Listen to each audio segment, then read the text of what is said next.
বাবা, তোমরা আমার শোকে পৃথিবী ছেড়ে চলে গেলে এটা আমি কিছুতেই মেনে নিতে পারবো না। আমি তোমাদের ইচ্ছে পূরণ করবই। তোমরা আমাকে বিয়ে দিতে চেয়েছিলে, আমার বিয়ে হবে।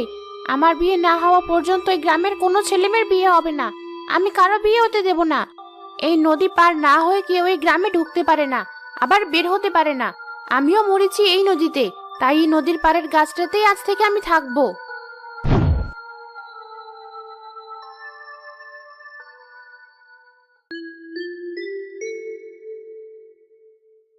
অবশেষে ছেলেটার বিয়ে করাতে যাচ্ছি। কোথায় সবাই? চলো, নদীর ঘাটে নৌকা এসে দাঁড়িয়ে আছে যে, আর দেরি করলে সন্ধ্যা হয়ে যাবে। হ্যাঁ, চলুন সবাই। এখানে এত দেরি করলে পৌঁছাতে আরো বেশি দেরি হয়ে যাবে।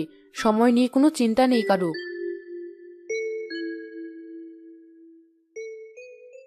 আরে, সবাই এমন সাজগোজ করে নদীর তীরে আসছে কেন? আবার নদীর তীরে দেখছি সাজানো নৌকা, সাথে দেখছি আবুল চাচার ছেলে বর্ষে যে আছে।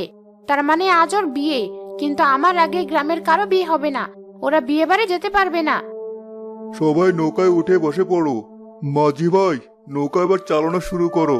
এমনিতেই দেরি হয়ে গেছে, এখন আবার তুমি দেরি করিও না। ঠিক আছে, সবাই ভালো করে বসুন। নদীতে কেমন বড় বড় ঢেউ দেখা যাচ্ছে। একটু আগেও সব ঠিক ছিল, হঠাৎ ঢেউ শুরু হলো বুঝলাম না। ও কিছু হবে না, একটু বাতাস উঠেছে তাই। একটু পর ঠিক হয়ে যাবে, তুমি চলো। আরে মাঝি, এ কেমন নৌকা চালাচ্ছেন আপনি? নৌকা এমন লাফালাফি করছে কেন? দেখতে পাচ্ছেন না নদীতে ঢেউ বেশি? আমার নিজেরই ভয় লাগছে। মনে হচ্ছে নৌকা যেন আমার আয়ত্তের বাইরে চলে যাচ্ছে। সেই জন্য একাই নিজের মতো করে চলছে।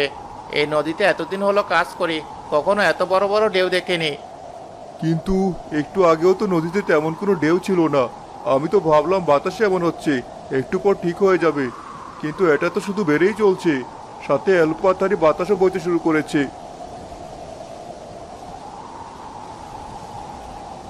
আবুল ভাই, দেখুন নদীতে ঢেউ বেড়েই চলছে।